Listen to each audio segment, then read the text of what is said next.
আসসালামু আলাইকুম ওয়া রাহমাতুল্লাহি ওয়া বারাকাতুহু। কেমন আছো শিক্ষার্থীবৃন্দ? আশা করি আল্লাহর রহমতে সকলে ভালো আছো। আজ ইন্টার ফার্স্ট ইয়ার এবং সেকেন্ড ইয়ার যারা আছো তাদের একটি সাবজেক্ট আইসিটি সাবজেক্টের তৃতীয় নম্বর চ্যাপ্টার দ্বিতীয় অংশ হচ্ছে ডিজিটাল ডিভাইস। তো ডিজিটাল ডিভাইসের আমি একটি গেট করে দেখাবো। ওই গেটটার নাম হচ্ছে NAND গেট। ওই গেটটা কি? NAND gate.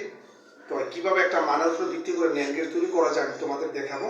আর হ্যাঁ, একটা কথা মনে রাখতে হবে, NAND গেট সবসময় গুণাকারে থাকে, এটা মনে রাখতে হবে। তো শিক্ষার্থীবৃন্দ চলো আমরা দেখি। এর মান দেওয়া আছে m plus r plus e whole nought, মানে এই মানটাকে NAND গেট তৈরি করতে হয়েছে। তো NAND গেট সবসময় গুণাকারে থাকে আমি তোমাদের বলছি। আর এখন আমার কথা হচ্ছে m plus r plus e এই উদ্দীপকটা এখানে আমরা তুললাম। আর সবসময় মনে রাখবা NAND গেট করতে হলে দুইটা হোল নট ধরতে হয়। সবসময় মনে রাখবা যেই কোনো মানই থাক NAND গেট করতে হলে দুইটা হোল নট। এই কারণে আমি এখানে আরো দুইটা হোল নট ধরে নিয়েছি। কেন? কারণ এটা NAND গেট করতে হয়েছে। এবার উপরে দুইটা হোল নট ঠিক আছে।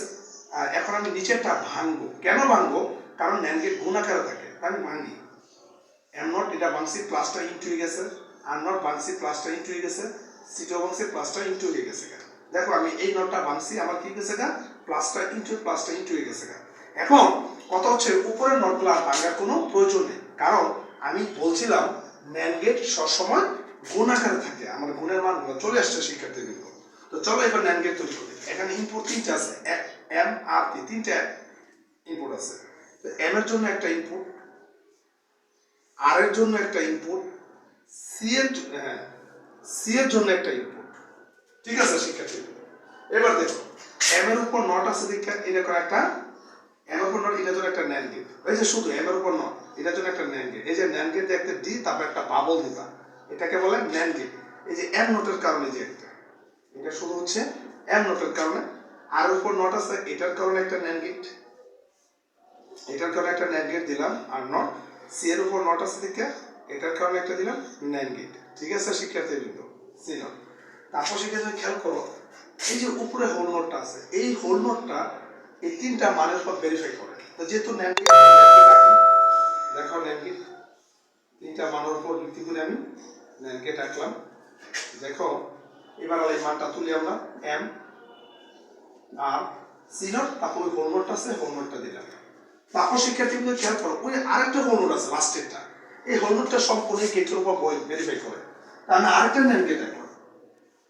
এই NAND গেটটা জাস্ট এর সাথে অ্যাড করে দিলাম। আমি পুরো মানটা লিখে ফেলাইলাম, m nought, r nought, c nought, double whole nought. তো শিক্ষার্থীবৃন্দ তোমরা দেখতে পাচ্ছ আমি তোমাদের কিভাবে একটা মানের উপর ভিত্তি করে গেটটা তৈরি করলাম। তোমরা হোয়াইট বোর্ডটা দেখছো, বাসায় প্র্যাকটিস করো, তোমাদের একটা কাজে আসবে। ঠিক আছে শিক্ষার্থীবৃন্দ? তোমরা হোয়াইট বোর্ডটা একটু ফলো করো। আমি গেটে এইটা তুলছি, তোমরা একটু দেখতে পারতেছো কিভাবে গেটটা করা হয়েছে। ঠিক আছে শিক্ষার্থীবৃন্দ? তো শিক্ষার্থীবৃন্দ আজ এই পর্যন্ত থাকবো। আমি স্যার আগামী ক্লাসে ICT বিষয় অন্য নতুন কোনো সার্কিট নিয়ে আমি হাজির হব। আসসালামু আলাইকুম ওয়া রাহমাতুল্লাহি ওয়া বারাকাতুহু।